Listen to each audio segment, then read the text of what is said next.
কবিগুরু রবীন্দ্রনাথ ঠাকুর জীবনের প্রতি মুহূর্তে ছিলেন দারুণ এক রসিক এবং কৌতুকপ্রিয় মানুষ। তার জীবনের কিছু হাস্য রসাত্মক মুহূর্ত আমি আপনাদের সামনে তুলে ধরলাম। ভালো লাগলে শেয়ার করে দেবেন, লাইক এবং কমেন্ট করবেন। একবার গান্ধীজি আর রবীন্দ্রনাথ ঠাকুর একসাথে জলখাবার করছিলেন রবীন্দ্রনাথ ঠাকুরের বাড়িতে।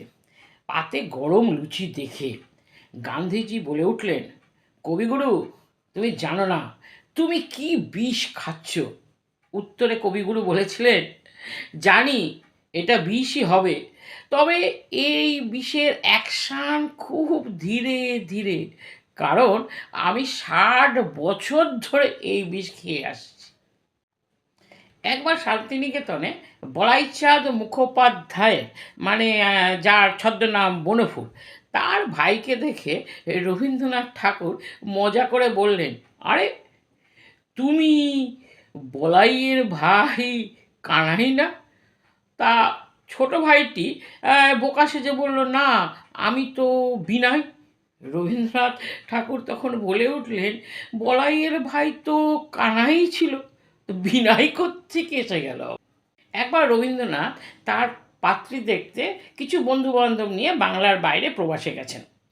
তা ওই সময় পাত্রীর বাবা বলেছে যৌতুক 7 লাখ টাকা দেবে পাত্রকে। 7 লাখ, ভেবে দেখুন, ওই সময় 7 লাখ টাকা যৌতুক। তা রবীন্দ্রনাথ আর বন্ধুবান্ধবরা তার বাড়িতে গেছে, গিয়ে দেখে দুজন মহিলা ঘরে বসে আছে। একজন জড়ভৎ একদিকে চুপচাপ বসে আছে, আর আরেকটি মহিলা তাদের সঙ্গে দারুণভাবে কথা বলছে, ইংরেজিতে কথা বলছে। আবার সামনে পিয়ানো ছিল, পিয়ানোতে গান বাজিয়ে শোনালেন, নানা রকম আবার নাচও দেখালেন। এবার রবীন্দ্রনাথ ঠাকুরের ওই মেয়েটাকে খুব পছন্দ হয়ে গেছে। উনি ভাবলেন বোধহয় দুই মেয়েকে একসাথে দেখিয়েছে। তা ওই মেয়েটাকে খুব পছন্দ হয়ে গেছে ওই পাত্রীকে, এবং বন্ধুবান্ধবদেরও বলেছে যে আমার ওকে খুব পছন্দ হয়েছে। কিছুক্ষণ পরে ভদ্রলোক ভেতরে ঢুকেছে, ঢুকে বলছেন, আসুন আপনাদের সঙ্গে এই দুজনের পরিচয় করিয়ে দিই। যিনি খুব ছটপট করছিলেন, নাচছিলেন, পিয়ানোয় গান ফান বাজাচ্ছিলেন, বললেন ইনি হলেন আমার ওয়াইফ। আর যে জড়ভৎ বসেছিল তাকে বললেন, ইনি হলেন আমার মেয়ে, আমার ডটার।